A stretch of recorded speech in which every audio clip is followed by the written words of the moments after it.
Good afternoon. I'm Yumi Vivian de Luna, and I'm here to report on risk management. Business is mainly run to earn profit. However, there is always a chance of suffering loss in it. This danger of loss from unforeseeable events in future in business is named as business or project risk. Business risk is an essential element of business. It goes side by side with it.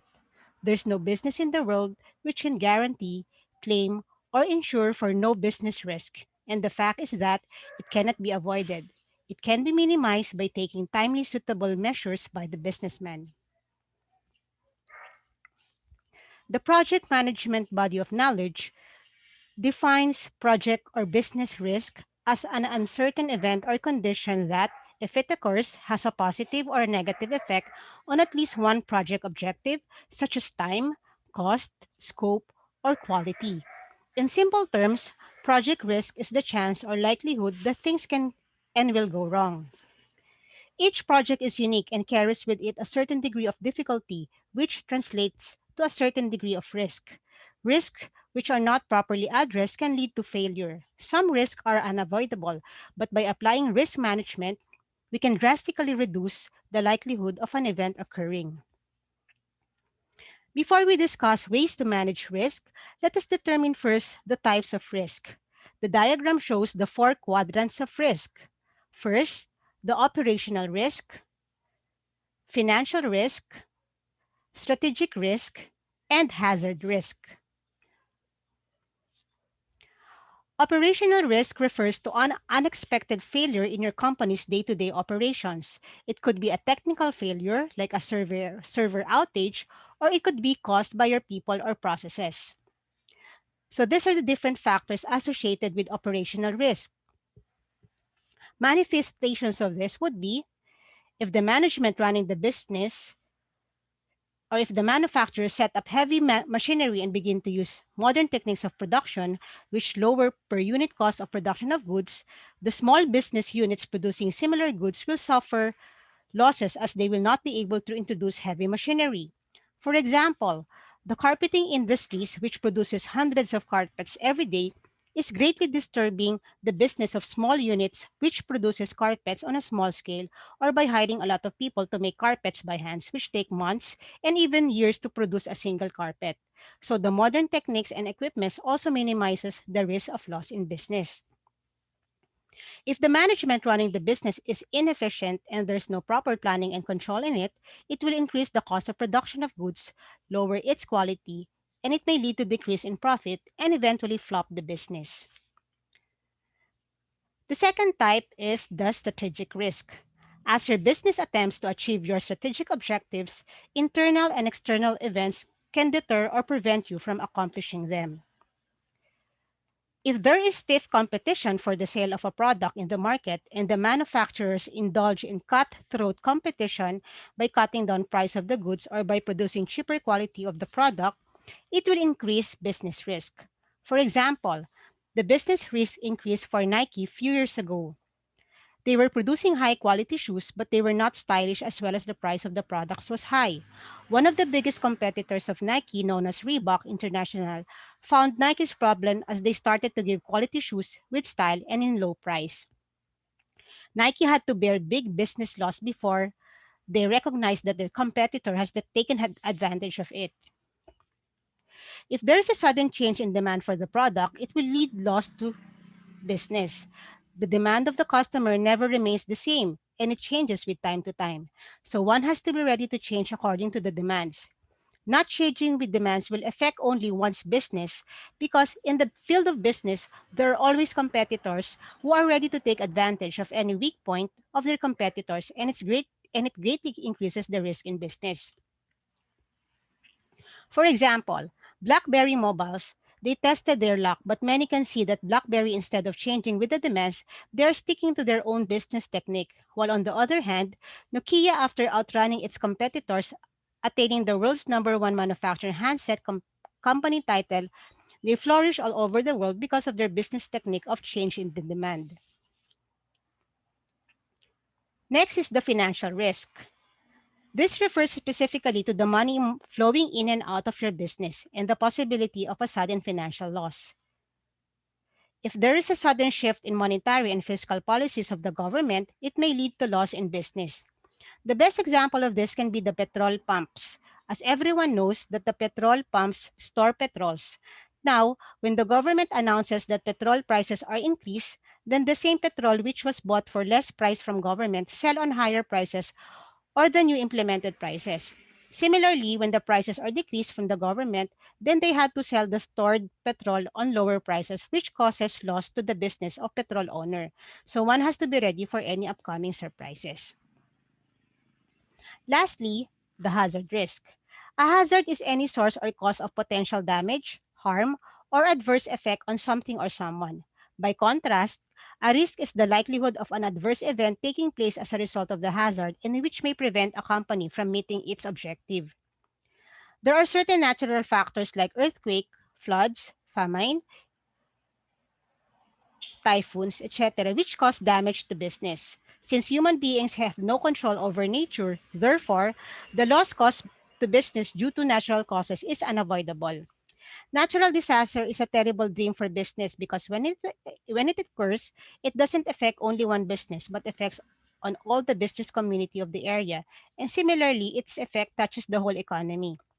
For example, the natural disaster or the tsunami that hit Japan, it affected not only the business community of the place where it hit it, but the whole business structure of Japan was disturbed and great damage was caused by it. Business loss may also occur due to corruption, theft, forgery, lavish expenditure, top-heavy management. Business risk maximizes when bad elements affect the organization which are present within the organization. Loss in business risk is always high when it caused by humans in it. Corporation is nearly destroyed because of corruption in it. If somehow the corruption and the other bad things are removed, not only its risk of loss in business can be recovered, but can be made on of the profitable organization. So how do we manage risk? Okay, so given this diagram, traditional agents only focus on this risk management strategy, which is the insurance placement. Okay, so traditionally, so among the four, the focus is on insurance only. So the use of insurance is an example of transferring risk because the financial risks associated with healthcare are transferred from the individual to the insurer. Insurance companies assume the financial risk in exchange for a fee known as a premium and a documented contract between the insurer and individual insurance pay. Okay, so what about the others?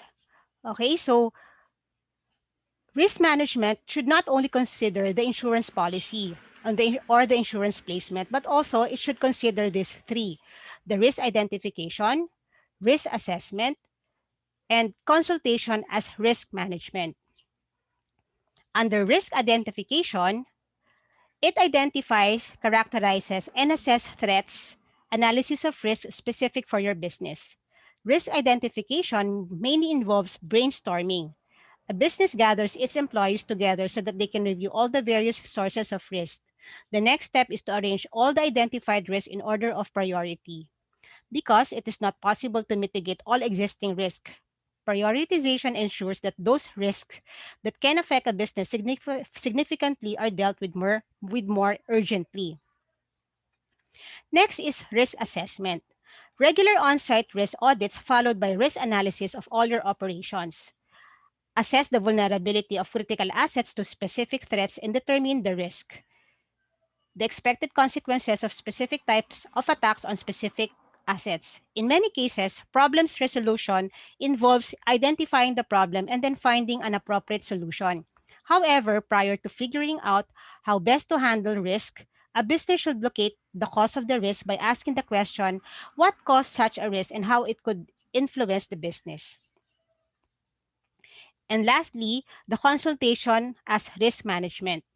Recommendation of specific risk mitigation actions, security audit, business continuity and contingency planning, catalog of your specific risk, including preventive and correction actions, consulting in the area of risk identification, analysis and management integrated into the management of your business, and risk management training.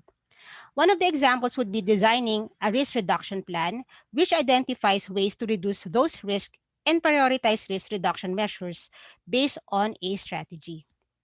Okay, so once a business entity is set on assessing like remedies to mitigate identified risks and prevent their recurrence, it needs to ask the following questions. What measures can be taken to prevent the identified risk from recurring?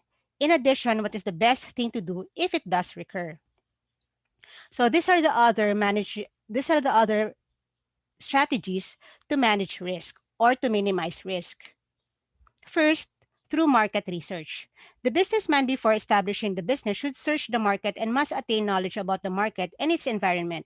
Then the business in operation should keep a constant eye on the quality, price, advertisement, and promotion of the goods produced by competitors. This will enable him to adjust his own goods according to the prevailing conditions of the market. For example, China Mobiles, they came into markets and adjusted themselves according to the conditions of the market. Within a short span of time, they were able to rule the local markets of many countries, including Pakistan, and hence they flourished very quickly by researching and understanding the rules and demands of the local markets. Number two, new techniques. The production of goods according to the new techniques will help in minimizing the business risks. New techniques doesn't only mean the approach to sell goods, but it includes the production and all other requirements to fulfill as well. It includes the new machineries which help a lot in the production of facility. With the passage of time, new techniques were introduced, resulting in more production and obviously less business risk. For example, FedEx, which was once only used to deliver goods in specific locations or on local level and taking limited number of delivering orders. But with the passage of time, new techniques were brought in view and similarly, they expanded their business in the whole wide world. With the help of new machineries and new techniques, they are delivering the goods all over the world and are becoming more popular with the introduction of online system. So new techniques thus minimize the risk in business. And thirdly, of course, effective management. There should be effective management for the sale of goods in order to compete in the management in the market with others, and it will also help in minimizing the business risk. And of course, lastly, always insure your goods. A businessman a businessman can also minimize the risk by insuring the goods. Insuring about the goods means satisfying the customer in one way about the product's quality. Giving insurance of the product, the customer feels satisfied and are more interested in buying the goods which are out of their choice and with warranty. Insuring goods is one of the strategic skills that can help a lot of flourishing a new business and upholding the level of business growth. People always prefer to buy goods with some warranty rather than buying a high quality product but without insuring it. Most of them won't go for buying that product because satisfaction is not there for the customer. So one can say that insuring the goods minimize the loss in business. For example, people prefer to buy new cars instead of used cars because of the assurance provided by the company with new car. So what do you think are the benefits of risk management?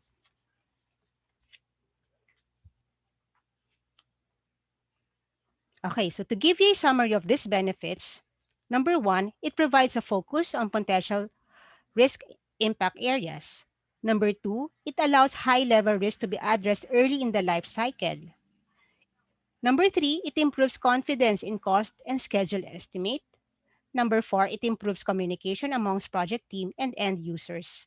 And number five, it project manager has basis for contract negotiations.